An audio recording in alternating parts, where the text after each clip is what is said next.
If you love epic fantasy with brutal battles, powerful character arcs, and strong emotional payoffs, then you need to read John Gwynne's Faithful and the Fallen series. Today, I want to dig into this series, which is one of my absolute favorites, and tell you why I think it should be your next read. And don't worry, for the most part, this video will be totally spoiler-free. The Faithful and the Fallen is a 4-book saga taking place in a vast, fleshed-out world called the Banished Lands, which is inspired by both Norse and Celtic mythology. Although there are quite a few POV characters in this series, it focuses primarily on a young warrior named Corbin, who finds himself at the center of a prophecy that puts the weight of the world squarely on his shoulders. Corbin is tasked with uniting the realm and ensuring that it's prepared for an upcoming clash of gods, the god of creation and the god of destruction, which threatens to leave the Banished Lands under a curtain of darkness. Ultimately, this story is about a massive conflict of good versus evil, reminiscent of classic fantasy series like The Lord of the Rings and The Wheel of Time. Now, there are a few aspects of The Faithful and the Fallen that I think really set the series apart from most modern fantasy series, and one of those is the action.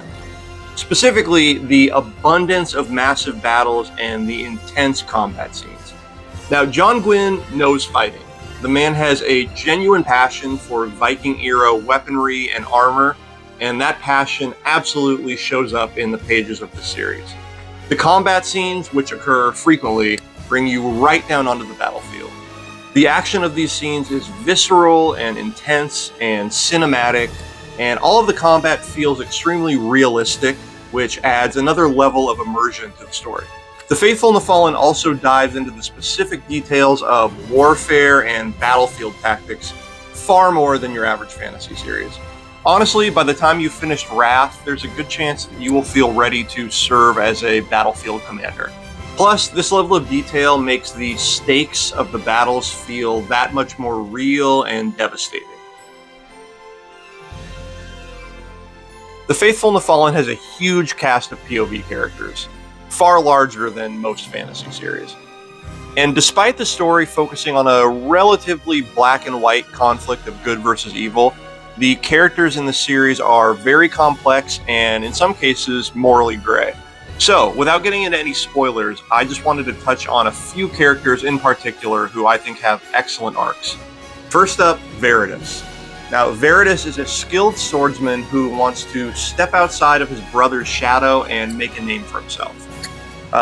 Loyalty and honor are both extremely important traits to Veritas, but because of the choices he makes, these two traits find themselves at odds with each other. Overall, Veritas has a fascinating arc, and your feelings about him may change several times throughout the story. I know mine did. Next up is Kywin. Kywin is Corbin's sister, a strong, intelligent, resilient young woman who is frequently tested throughout the series. Her arc is a very powerful one, focusing mainly on survival and overcoming trauma, and coming to terms with her role in the huge conflict that's descending on the realm. Next up is Maquin, or maybe Maquin, I'm not totally sure. So Maquin is my personal favorite character in the series, a grizzled old warrior who is often underestimated because of his age. His arc is honestly one of the most memorable that I've read, period, defined by loyalty, vengeance, grief, and above all, resilience. And finally, Nethair. Nethair is an excellent example of how morally gray some characters in the Banished Lands can be.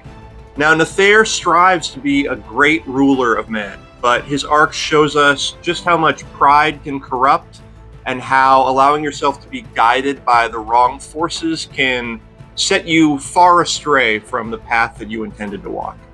Alright, so those are just a few of the many excellent POV characters in The Faithful and the Fallen, the vast majority of which are very fleshed out and have distinct voices and arcs. Throughout the 4 books, The Faithful and the Fallen hits you with numerous emotional payoffs and gut punches. The many powerful emotional moments feel earned, and they consistently land throughout the series. The series features all kinds of heart-wrenching sacrifices, devastating betrayals, and deep character relationships. Characters frequently have to make impossible choices, and Gwynne makes sure that you really feel their emotional strife in those moments. John Gwynne also loves to include found family elements in his stories, and that is very present in The Faithful and the Fallen. A lot of the relationships in this series are quite heartwarming, if I do say so myself, and they are sure to leave you with misty eyes on occasion. Now, one of the most unique things about John Gwynne's writing is the way he integrates animals into his stories.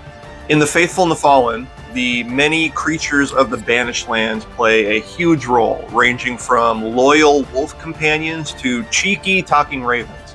And these animals are not only important to the story, but the deep bonds that individual animals have with people really adds another emotional layer to the series. Personally, John Gwynne is right up there with Robin Hobb for my favorite use of animals in all of fantasy, and that is a high bar. Now, although The Faithful and the Fallen is a popular series, I do feel like it sometimes gets overshadowed by other series, like the Stormlight Archive and Red Rising and The First Law, all of which are awesome series for the record. But there are a few reasons why I think that The Faithful and the Fallen sometimes gets overlooked. For one thing, it starts a bit slow. Because there are so many characters and locations in this story, a lot of malice is ultimately set up. But once the story really gets going, it just continues to accelerate all the way through the end. And yeah, there are a lot of characters. For readers who aren't super familiar with epic fantasy, the sheer number of characters and plot lines to remember could be overwhelming. But ultimately, most epic fantasy fans do really end up enjoying the series. And finally, the series doesn't necessarily feel modern. The Faithful and the Fallen has a relatively black and white plot, and the conflict of good versus evil trope isn't quite as popular as it used to be. But if you are a fan of that sort of story, then you definitely will not be disappointed in Gwynne's execution.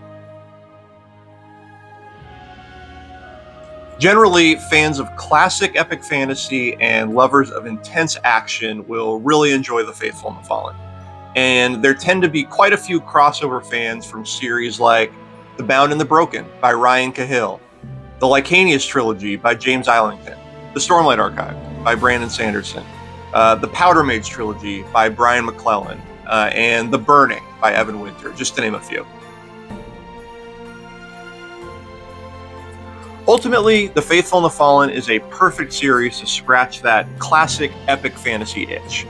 The unforgettable action, the strong cast of characters, and the many emotional payoffs combine to make it one of my absolute favorite series, hands down. All right, so that's all I've got. Thank you so much for watching. I'd really appreciate if you could like and subscribe. And if you've read The Faithful and the Fallen or you're planning to start it, please let me know in the comments. I would love to hear from you.